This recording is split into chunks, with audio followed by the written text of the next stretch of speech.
And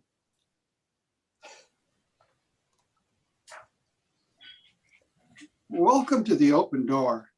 Jim Hannick here with fellow panelists Mario Ramos-Reyes and Christopher Zender. Today we discuss evangelizing young people.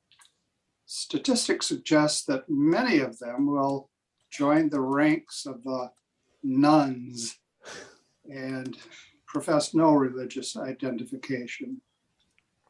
Some think that the nuns are prone to replace religion with politics. A welcome and returning guest is Ed Rushman of Anaheim, California. He's a consultant who directs the enterprise IT efforts of leading companies, most recently securing them against ransomware attacks. And there's a very recent attack that I've just read about.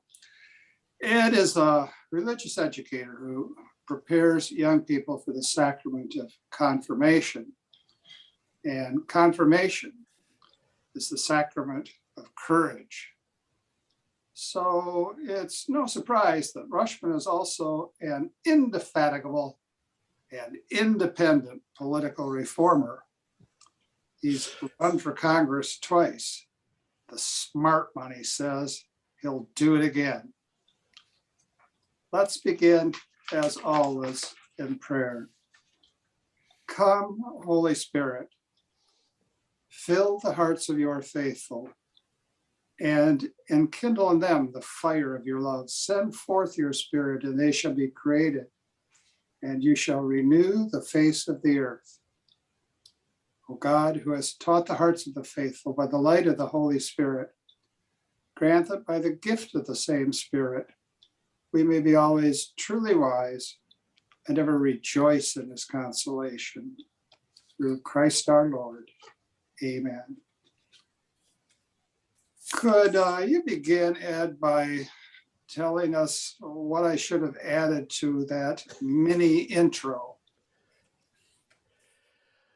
Well, let's see. Well, I think one of the things that you touched on is that, I have a day job. It's not, I don't do this, the confirmation thing full time. I don't get paid for it or anything like that.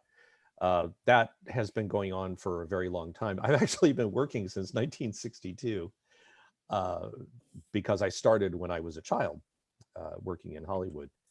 But for the most part now, I have a day job for the last 40 years, married 40 years. There's a whole story to that. 6 children, grew up. I think one of the reasons that I enjoy working with the young people is because when I was growing up, I had no role models. My parents divorced when I was 2, became Catholic because I happened to read the Bible through an accident of fate when I was about 9, a few times through actually, because there was nothing else to do. I mean, that's just the truth. Exposed to the Baltimore Catechism when I was 11, instantly said, this is the truth and this is what I want to do. Became Catholic. And I've had a rough time in many ways where not managing my life well. I really had a rough teen years, as much as I hate that term, in falling into one ditch or the other on either side of the road, both sides of the road. But God is faithful, and I have kind of a wide experience. That's the reason why there's poetry in this one. And everything interests me. So how's that? That's good. That's good. Now, how did you come to preparing young people for confirmation? So my life when I was, I used to manage retail before I went into computers. And my life was pretty lousy when I moved out. My folks split up. They went back together or split up again. So I kind of found myself living by myself, very much hand to mouth when I was 19.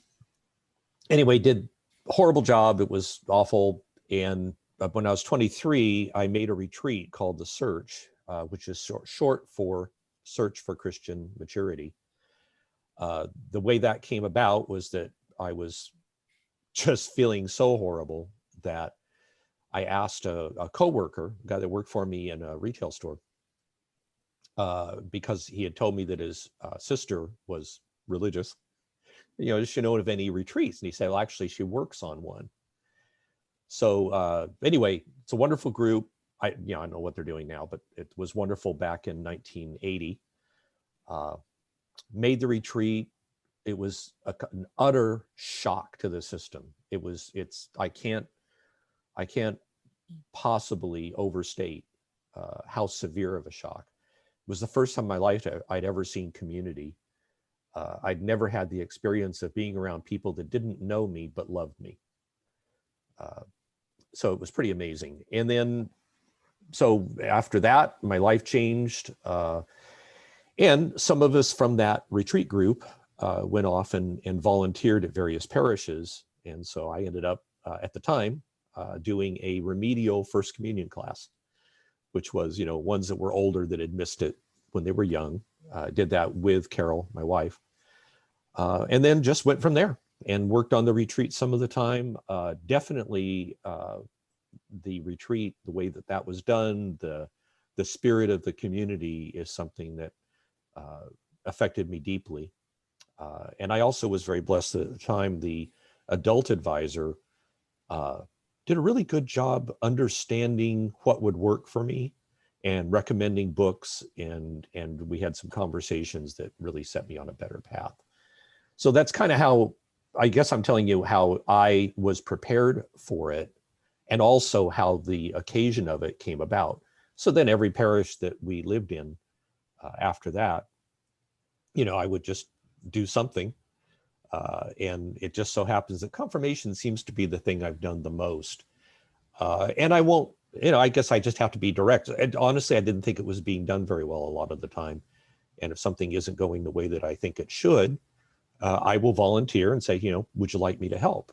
And preferably they just turn me loose and let me go do it. So that's really it. So it's been 40 years that I've been doing teaching at the parish in one thing or another. There's a few gaps in there.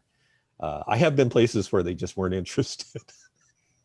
Not the young people, but the leaders, they're like, no, we do this differently. You don't fit in here.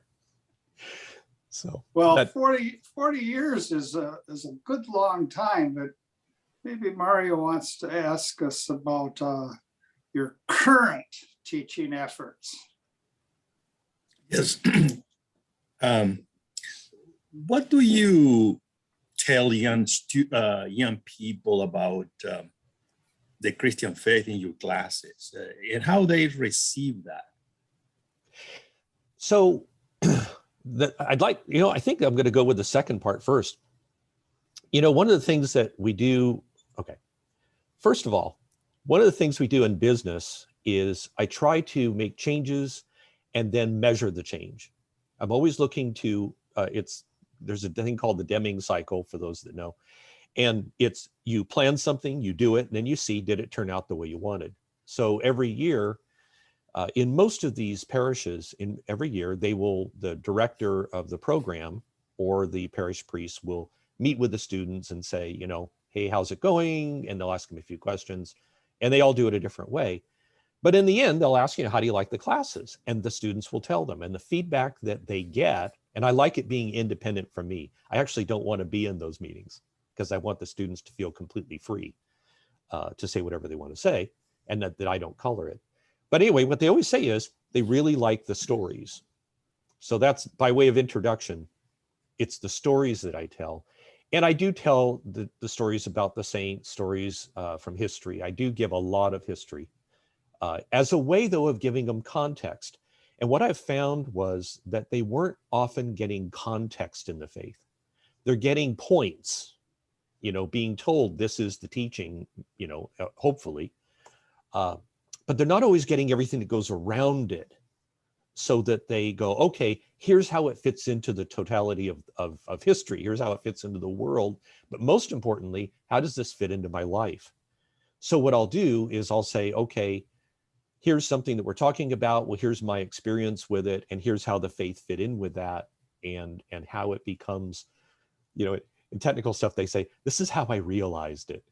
But So for instance, one of the ones I did, well, let's see, week before last was on work, labor and work, and gave them examples and told them stories of my own experience with work, things that people did well, mostly things that people did well, examples that I found, managers that I felt treated workers well, what things they did for me, but also relating it in two ways. I would relate it in how does my faith help me work? And then how does my faith help me to lead other people? Because you always have to look at it from the point of view of how do we treat the worker, but also as a worker, how do you treat not just the employer, but your customers? How do you treat your coworkers? And then I'll ask them questions and they'll come back, and not questions of, what does the church teach on this, but, who here's working? And, these are high schools, so there's a lot of experience they don't have yet. But okay, one raises his hand. Okay, what do you do? Well, I work in a fast food. Okay, what do you do there? Well, I'm at the cash register. Okay, then we talk about, okay, how can you be Christ to the people you meet? I tell them about some of the other conversations I've had in the past where people said, well, I'm just a hostess. I just greet the people coming in. How am I supposed to be Christ in that situation? And for folks here, you may look at that and go, well, obviously you're meeting new people. What better way to be Christ to people than to have people you're the first one that they see, and to make them feel at home and everything else, and love them without saying, to everybody who walks in, I love you. So it's really applying it. Last night was on marriage, and it looks like we're going to have to do 2 weeks on that. But in the marriage, there are things that I share from my experience. There's things that I share from statistics, from what's going on in the world, how successful the marriage is. I think it's bringing in the stuff from my professional life and using some of those things, both the approaches and the stories, in a way so that they feel like it's real, because I'm giving them what's fresh and what's real all the time. It's not something that's canned, and no two classes will be exactly alike, but they're hearing it. This is what lived faith is like. It's not just the book, but I do struggle sometimes to properly blend the book with the practical experience and the stories, because if you go too far one way or the other, you don't meet your objective. Does that kind of make sense? It sure does. Now, Christopher Zender writes history books for young people in the confirmation age range. Plus, he writes stories. And so I'll bet he has something to say that picks up on your emphasis on stories. Christopher. Yeah, I was listening to how you present things in class, and you said earlier that you didn't think oftentimes the classes are being conducted properly, and you had ideas on how to do that. And you described some of the things you do, like the storytelling. You talked about how we try to teach students how we live our faith. And the term faith often has two senses, right? There's the sense of faith, which is my faith, which is sort of like the habit of my soul, by which is the fountainhead of everything of hope and charity, and it should be the fountainhead of everything I do. And then there's what we call the faith, which is the objective tradition, the teachings, and the like. How you said you sometimes you think there should be a balance between presenting, I guess, both those sides of it, the stories, which could be reflective of the internal faith, and then there's the objective teaching. How do you do that? How do you bring those things together? How do you keep maybe the stories from overwhelming the objective content of the faith? I really like what you said about habits of the soul. I want to write that down because that's new to me. I really like it. I'd be probably very familiar to others. Really, it comes down to self-control. And strangely enough, experience on my part with my children when they were in high school. I had one in particular that would come home and said, all the teacher does all day is tell us about how miserable her life is. She just tells her personal problems all day. And she's gotten into this, I forgot what the philosophy thing was at the time, not real philosophy, but like pop psychology stuff. But she was basically working through her psychological exercises in the classroom. And in her case, I think that the thing that's different is there's self-control, that it's not about me. I only want to tell them what they will find relevant, but I don't try to figure that out too hard, because then I could cut something off that, who knows, maybe if one cares, then I want it. But it's funny because there's a point where I will say out loud most of the time, well, I'm probably going on too long about that, and that's the self-control part. The other interesting thing is, and I'm not, as some of you know, I'm not a scholar or anything, but I did listen to quite a bit of lectures on St. Augustine, and I've developed a stronger appreciation. And I think it was him that treated the faith, the fall, if you will, as a disintegration. So it's between the faith, in the sense of the objective things that we can state, creed and things like that, and personal experience. If there's a question of putting them together, then I feel like my faith isn't really integrated. I'm not really, maybe I don't want to say healed from the fall. I'm certainly redeemed in one sense, but not that I have fully lived that redemption. But to me, that's the key. And I do actually say that explicitly. I do a whole class just on St. Augustine. It's to integrate it so thoroughly. I have a lot of stuff in my head. There was an old perfume commercial, one of these things, where they have these really very artsy perfume commercials, and it says, and she says, I don't know where you begin and I end, or something like that. But, most romantic stuff you can apply to the faith and our relationship with God very well. And I don't want to know where the faith ends and my experience begins. I want those to be so not blended, but so one. Again, I may have been Augustine that talked about that in perfection or in paradise, in heaven, that passion and reason can be one thing, that they are so perfectly in tune that you can have both together. And that's what I'm looking for. Is maybe it's asking for the impossible in a way, but I believe it's possible in some fashion. So it's self-control that I don't go farther than I should on the story, and also always having a point. Whether I'm telling a story, sometimes I tell a joke or say something in a funny way, but when I do it, it's natural for me that there's always a point, and I don't deviate from that point unless I lose self-control and get lost, But that's the thing, is there has to be a point. Jesus didn't tell us stories about a falling tower in Siloam or wherever it was, just because he felt like telling them the news of the day. It was illustrating a point. So really my model, my model is Jesus for that. When he told stories, he never got carried away with the story. At least nobody ever wrote that part down. And it always had a point. Does that kind of make sense? Yeah, I'm curious about this, because I can see when you're talking about marriage, how it's easy to put stories in. How do you put stories in when you talk about the Trinity? That's harder. The closest thing, you can't always, that's the other thing. It's not one size fits all. So I'm not going to do everything the same way in every case and go, okay, when it comes to the Trinity, here's my story about the Trinity. But I do tell them the story about Augustine at the seashore, about the little boy.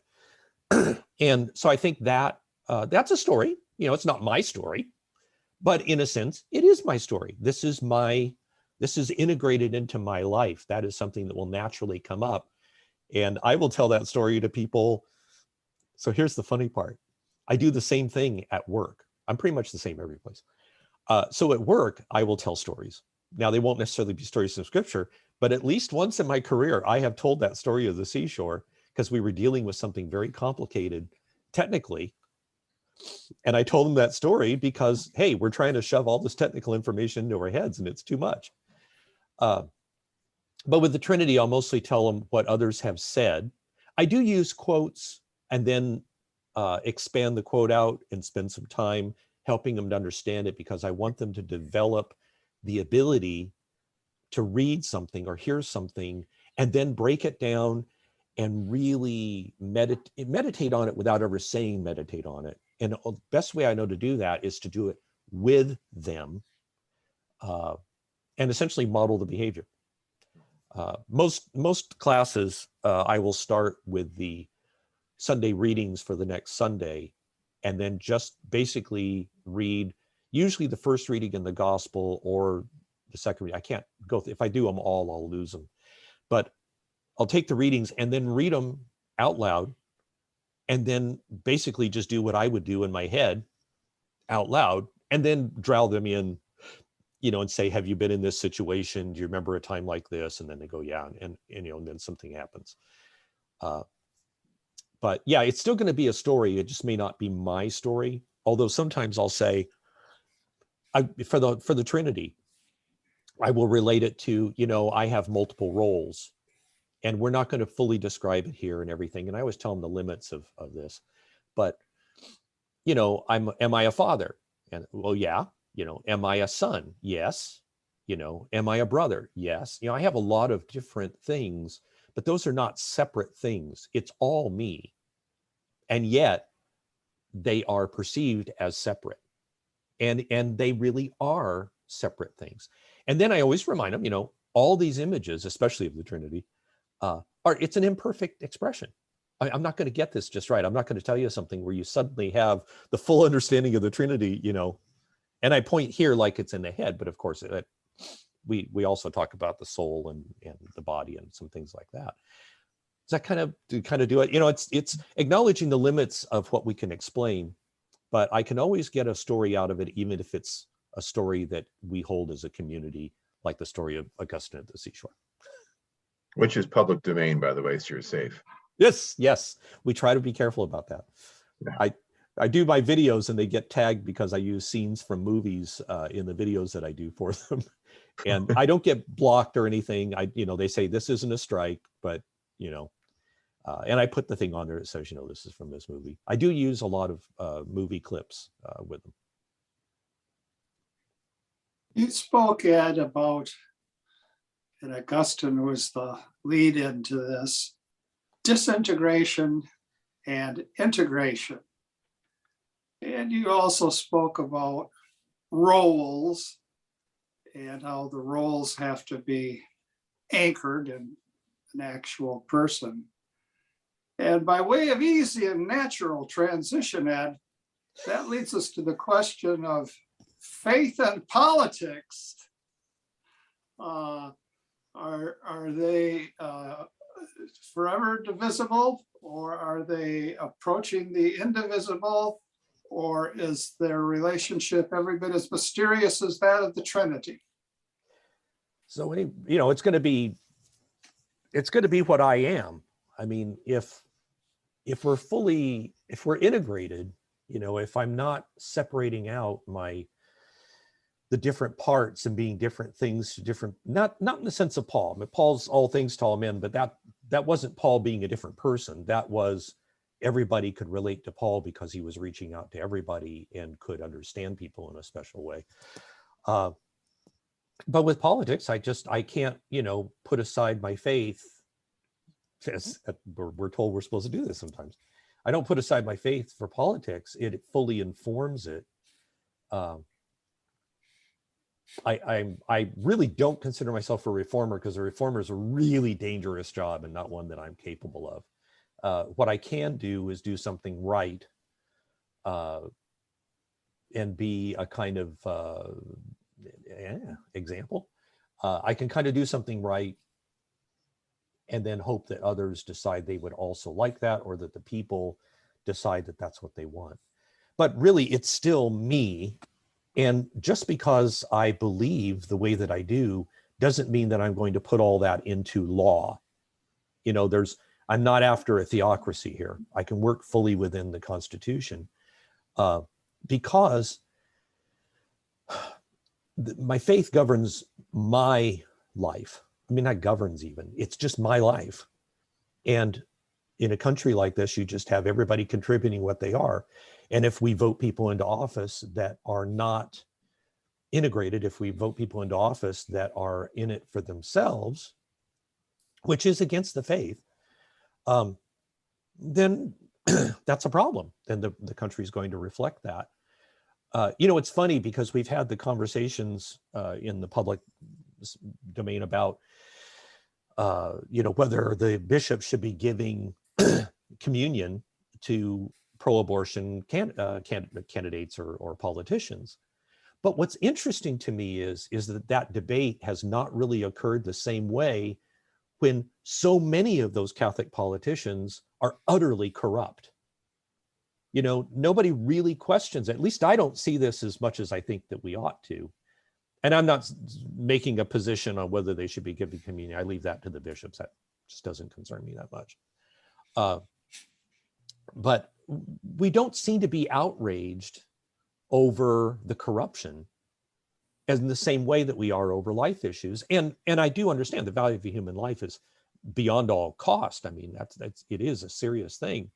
And there's a lot of other issues where they don't follow the teaching of the church. Certainly politicians that have been not respectful toward immigrants, toward the poor, all that. But my point is that we've very rarely ever, I've never heard anybody really talk about the obligation as a Catholic to be an ethical politician, to tell the truth, to not take bribes against the innocent, which is in Scripture. It just doesn't seem to be covered.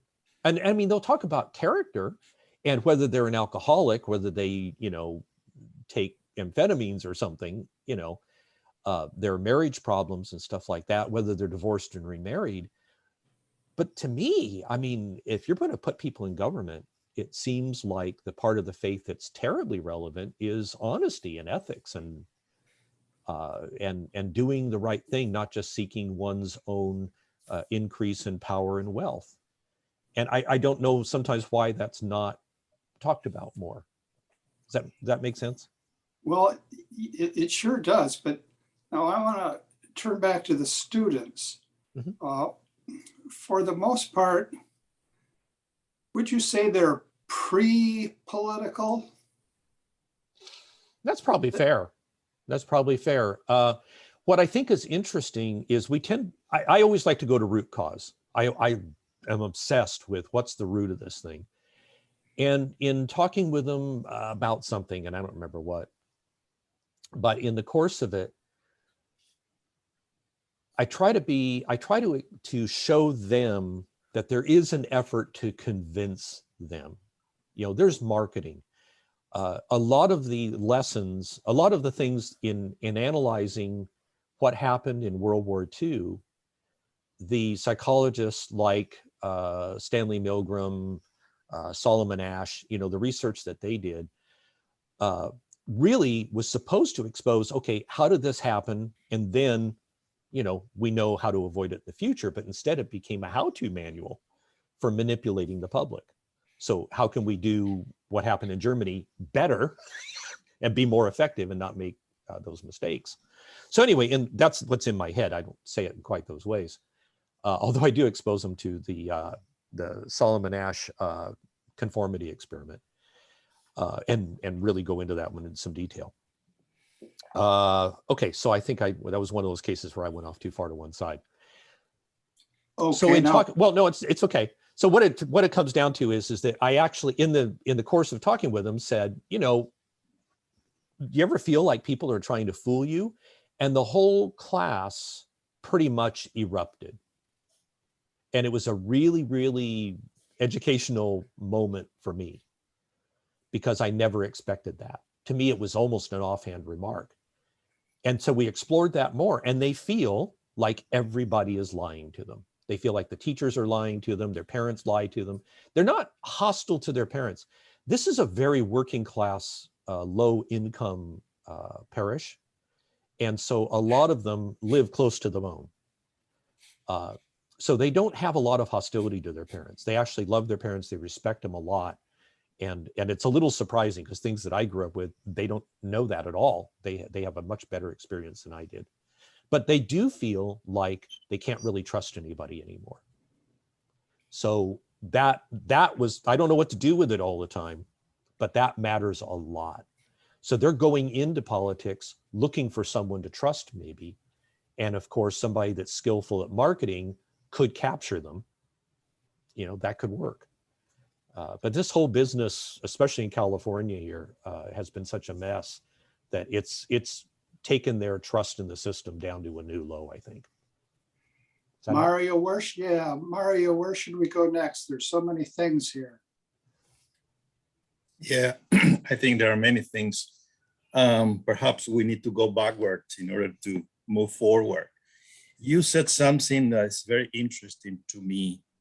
You said, well, perhaps when you are giving these classes of confirmation, it's pre-political. I'm not sure that I agree with you. Okay. And let me say why. Because when you say, or generally that's the case, you are giving these classes within a program. That sounds to me like the betrayal of modernity. Let's put it this way, very clearly. Because I don't think passing on the faith is a program. And right. I don't think passing an ideal view of politics is a program either. In other words, where you are conveying is a life. There is an encounter.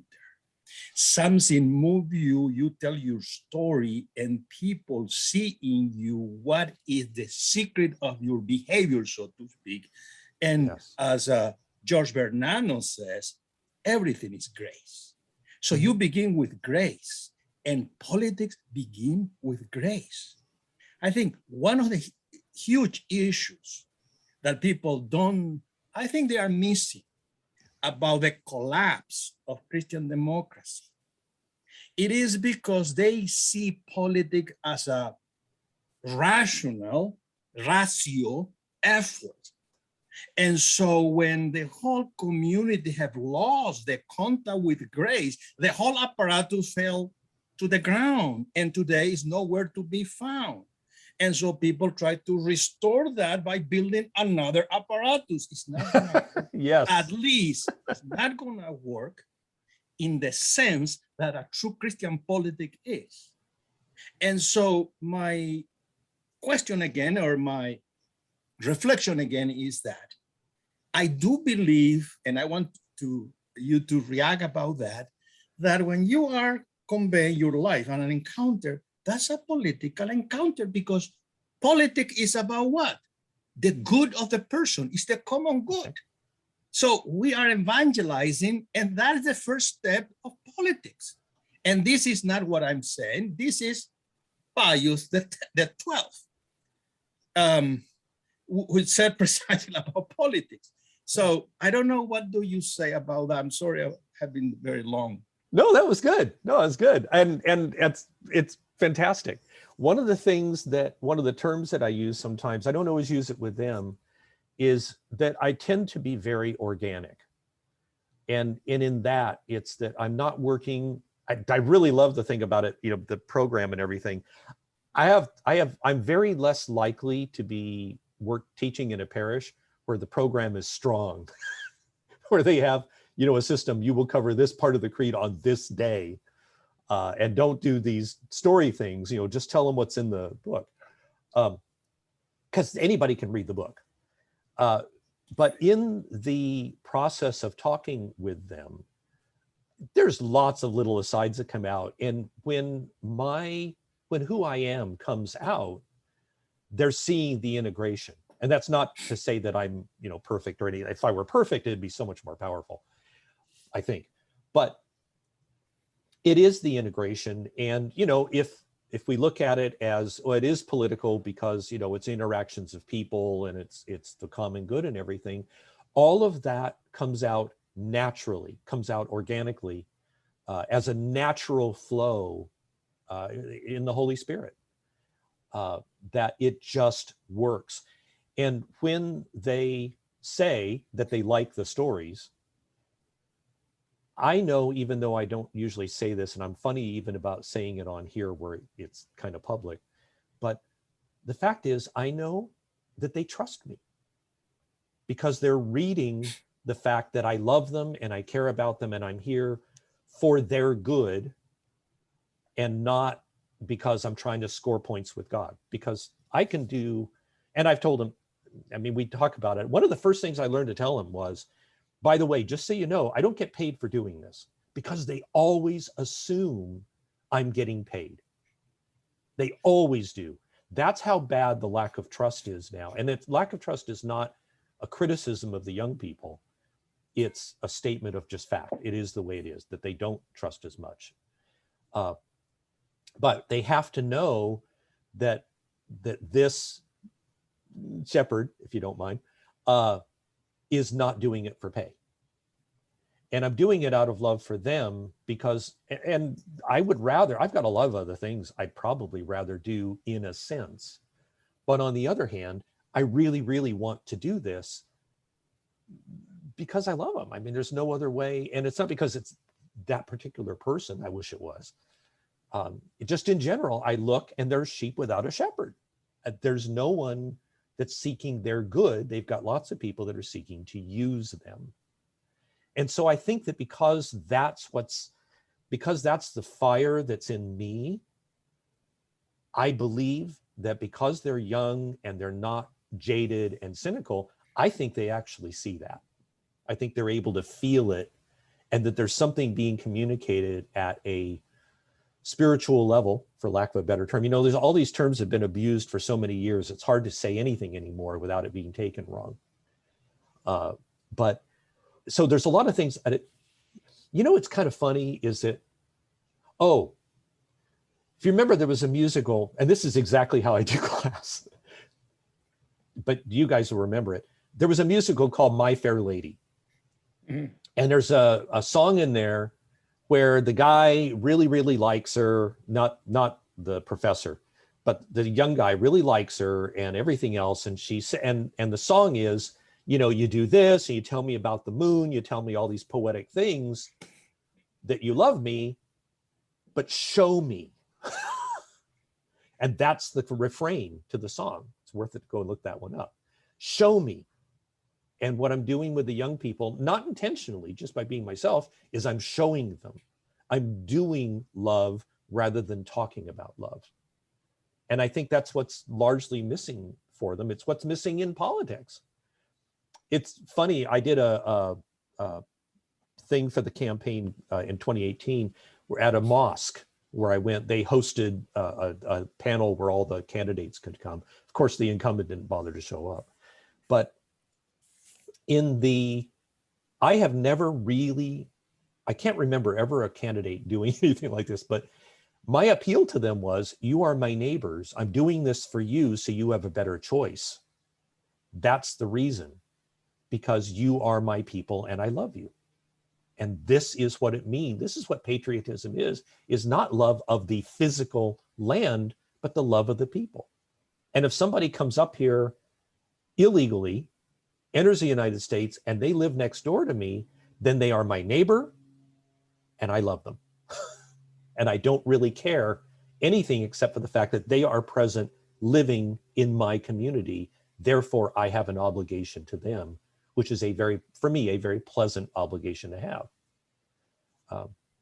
So it's living it in their presence, in the presence of the young people, living it and doing it, and letting them observe and make of it what they will. That was a long response, Mario. But does that kind of fit in with what you were thinking? Yes.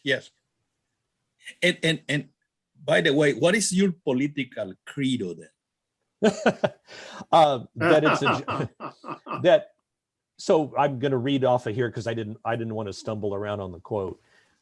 C.S. Lewis wrote, "It's easy to think that the state has a lot of different objects, military, political, economic, and whatnot. But in a way, things are much simpler than that. The state exists simply to promote and to protect the ordinary happiness of human beings in this life. A husband and wife chatting over a fire, a couple of friends having a game of darts in a pub, a man reading a book in his own room or digging in his own garden. That is what the state is there for. And unless they're helping to increase and prolong such moments, all the laws, parliaments, armies, courts, police, economics, etc., are simply a waste of time. And that's the thing I think that's been forgotten. You know, so that's my political credo, is to do the things, to make the things work, to facilitate the lives of the people. And it's not for me to get power or money, or to, not even for me to promote the faith. It's not my job in politics to encourage people to become Catholic, except in so much as my example in doing that job is a model, and they say, wait, I want what he's got. And if they do that, that is not part of the political proper in your other, you know, definition, and maybe it is, but that's a consequence. That's a naturally following, an organic consequence, if you will, of doing what's right. And I have absolutely zero guilt if somebody becomes Catholic because of the way that I do my job.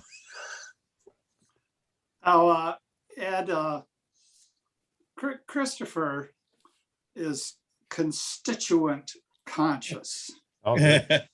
And Yeah. he also knows the limits of politics.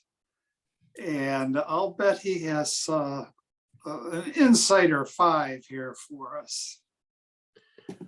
Yeah, I'm actually a very powerful political operator. You didn't know that.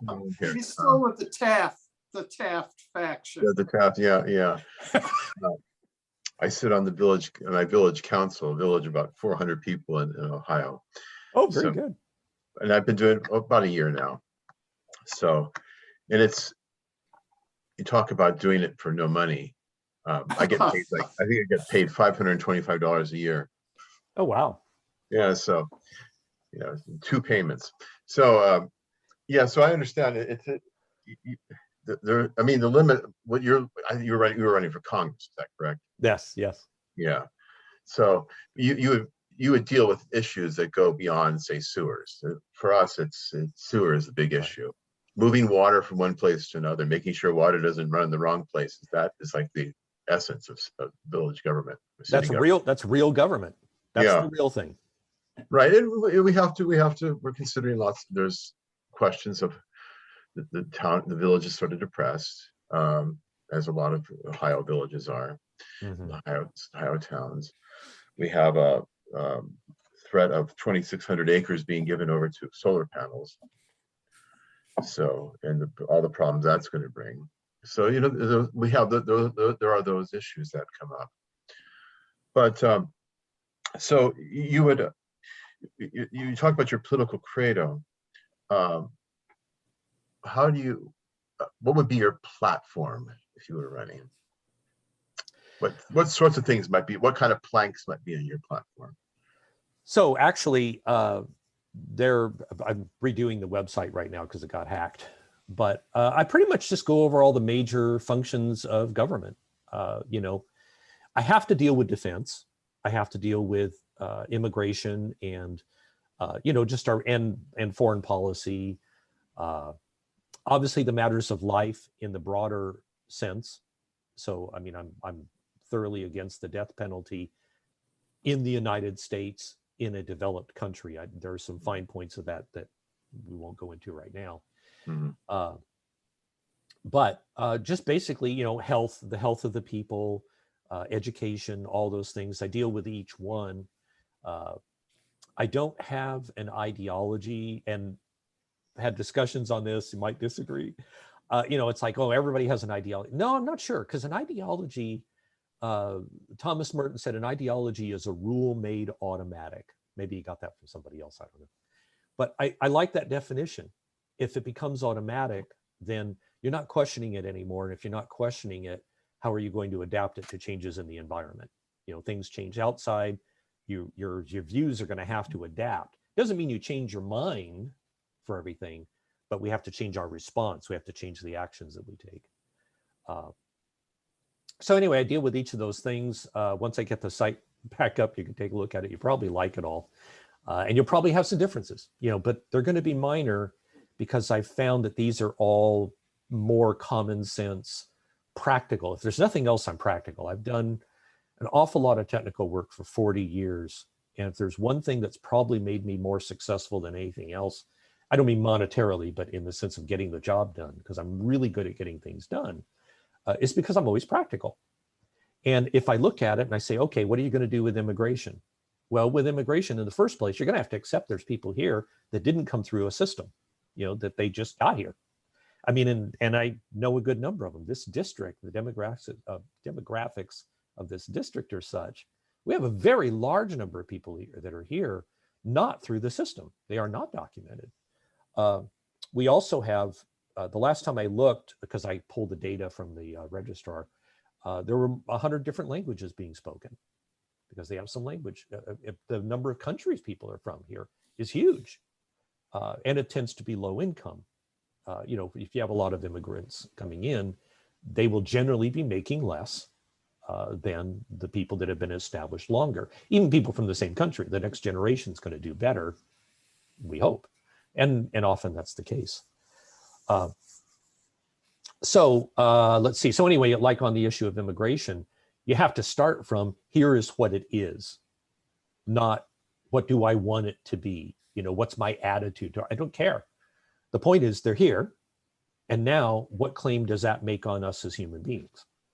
And what do you have to do the right thing? And then when somebody, the Republican that ran against me in 2018 was for deporting everybody here illegally, period.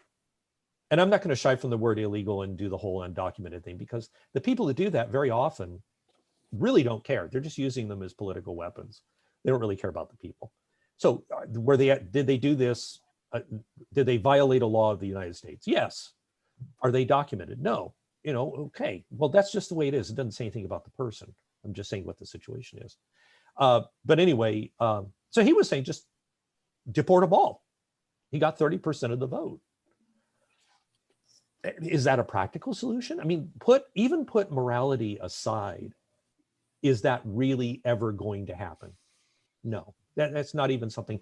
The effort to do that would put us in the position of being like the, people from World War II that their title gets overused. It would be a horrible thing. It would be a, what did I put on my site someplace was that it would be a human catastrophe of epic proportions to do something like that. So I guess in my talking in Congress or something, it would be, I feel like I want to slap you for even thinking of it. Why would you even bring this to the table when it is so impractical, so putting morality aside? You're never going to be able to do it. Why are you bringing me solutions that are not even the slightest bit practical? Well, it's marketing, right? It's marketing. It really is. It's positioning. It's posturing. It's, oh my goodness, I hate it. I mean, one of my pet peeves right now is that, and I'm not picking on him because he's a Democrat, but that the current president, when he was campaigning, said, we're going to cure cancer. You put me in office, we will cure cancer. They've been going after cancer for a long time. And I'm sorry, but that should have been a tell to people that you're promising something you cannot possibly do, and you can't possibly know you could do it. That was such an outrageous promise that it was just simply a lie. And for somebody like this candidate that said, I'm going to have, you put me in there, I'm going to get everybody deported that's not here, that's not a citizen, or going through the proper process, that should have clued people in. They should have said, this guy's a lunatic. This is an idiot. But they don't, and 30% voted for the guy. And by the way, he was a GOP candidate who was pro-abortion, and he got 30% of the vote here, which was pretty much every Republican. And I talked to people afterward that said they voted for him, that they were in the local pro-life community. And I say, why'd you do it? They go, he's a Republican. You know, you didn't have a chance. So I said, don't you believe in voting on principle at all? Well, one could argue in California, no Republican has a chance, right? Well, I think that's reasonable. I mean, we obviously do have some that are in Congress that are Republicans, but you know, it's going to be a 70-30 split pretty much most of the time. And so whenever a Republican tells me, you know, a vote for you is a wasted vote because you're an independent, it's like, well, no Republican has won in this district in more than 20 years. So a vote for the Republican is a wasted vote. Right. If you're going to waste your vote and you have your choice between somebody that has practical, solid values that fit yours mostly, or somebody that's a lunatic, if neither one can win, shouldn't you at least make a statement? Right. So Have you thought of running for local offices? I think one of the problems in American politics is that people are not, they pay no attention. I know this, they pay no attention to local government, and local government's extremely important. Have you thought of a city council position, or I don't know if you live in a city district or a county commissioner or something like that? yeah, they have a few things here like that. The problem is that this is just me. My natural tendency is to deal with things that are large. I have a stronger desire to deal with things like foreign policy, to deal with some of the larger issues like immigration, things that don't get dealt with at a local level. It's not because I don't think they're important, and I don't know how well I would do, but it looked to me that given our district, I could do something with this particular campaign because of the unique demographics of the district mixed with the weakness in the Republican Party. I'm trying to, in a sense, get a wedge in.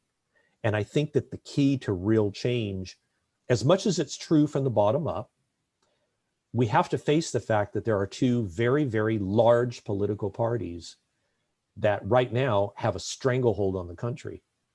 And in a situation like that, if there was any way that we could get just one independent or one non-Republican, non-Democrat into Congress in some fashion, and the Senate, it's impossible. I mean, I shouldn't say impossible, but the Senate works in a totally different way. And I don't see any way of that happening. And anybody that thinks Bernie Sanders is an independent, they need to look again. He's in the Democratic caucus. He's not an independent, folks. It's just a thing that he does, I think, to make himself feel better for being the horrible person he is. Sorry, I have absolutely no respect for Bernie Sanders at all. He's just, don't even start me. And I'm so sorry if I've offended anybody. But getting a real independent into Congress, into the House of Representatives, hasn't happened in the sense of voting somebody in more than 100 years. I think it would attract media, and as it said, I do like to quote movies. What was it? Sunset Boulevard. I'm ready for my close-up, Mr. DeMille. I think it could do something symbolic that could light the country on fire. And at a local level, you can do a lot of things there, but that's a long game. If you're going to start locally in change in the first place, it would take a long time to work that up. And that's not saying not to do it. I absolutely think that's the right thing to do. I think that I perceive this to be a situation that, given who I am and given the particulars of this district, this made sense to me, but I certainly did consider it. I don't always do well in certain things, and the local politics here, you're dealing with stuff. I did a little bit for a while we have our city is divided up into administrative districts.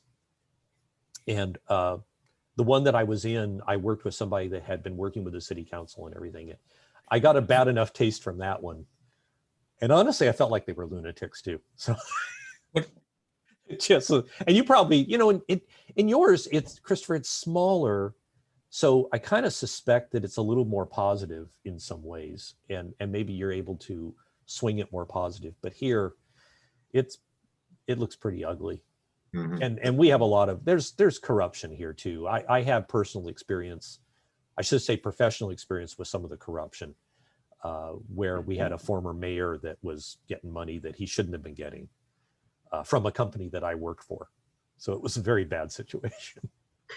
I don't know. My situation, I just want to, this is a one-off. I see my situation as being a one-off, not saying it's a pattern for anybody else. Well, it's certainly the case that Orange County, California is much different from Licking County, Ohio. What do you make about the American Solidarity Party? I think it's wonderful. I think, you know, it's not Democrat and it's not Republican. So that's a point for it right there. The people are the best thing in the American Solidarity Party.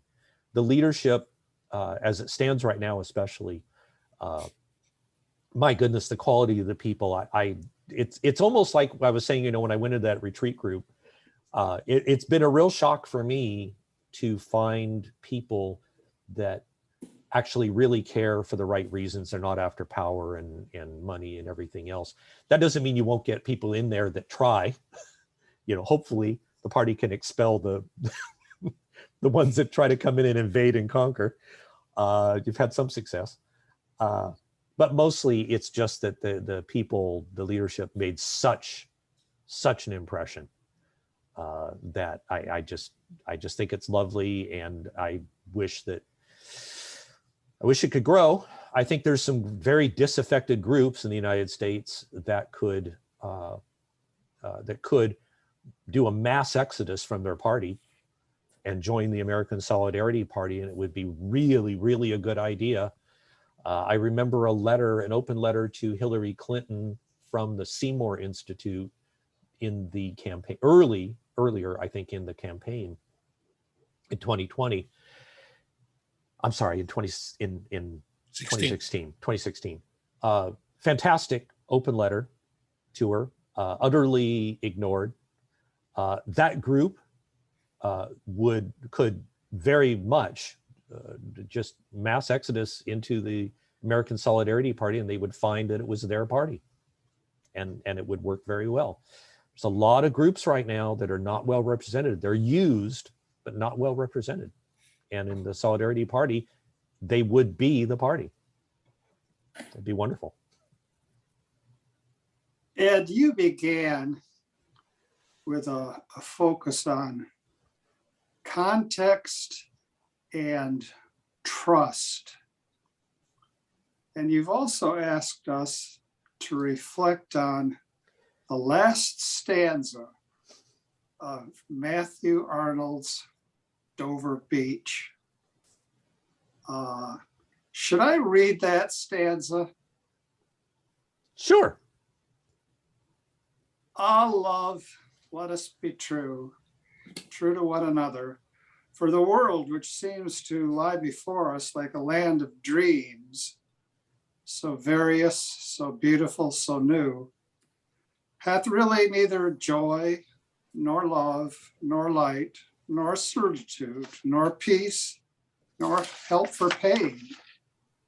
And we are here as on a darkling plain, swept with confused alarms of struggle and flight, where ignorant armies clash by night. That's melancholy. That's melancholy. You know, this is about trust and the almost complete absence thereof, and it talks about ignorant armies struggling by night. What else should we think about that you asked us to reflect on? Well, this is the poem, as I understand it, was Matthew Arnold on his honeymoon, was looking out at Dover and watching the ocean and thinking that it represented the retreat of the ocean as the tide went out, was like the faith leaving Europe. And of course, whenever something powerful leaves, it creates a vacuum. Nature abhors a vacuum. And the things that rush in to fill that vacuum are not usually positive. And in our time, you know, we've got the ignorant armies clash by night. I mean, it's the left and the right, the Republicans and Democrats, the progressives and conservatives, I don't know. But, you know, they're all out there just fighting, and we're stuck in no man's land. And that's where our young people are. And I read this to the young people and focus on that last stanza, because this is what they feel, and this gives words to it. And you have to start with where you are. So this is it. But the answer is love. And if we're true to one another and care for one another, that's how we get through this, is by loving one another. So Now, in our discussions over the years now, we've worked on the interplay of orthodoxy and orthopraxis. And because of that, we're always open to a sed contra. You have a position, and then the sed contra is, yeah, but what about? Mhm. And we spoke about how you teach, and stories, and getting the right meaning from the stories. Just a note about Matthew Arnold. Matthew Arnold enormously admired John Henry Newman, enormously, oh yeah. and heard him teach and heard him preach.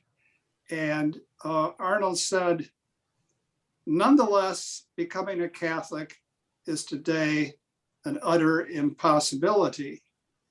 And this was way back when.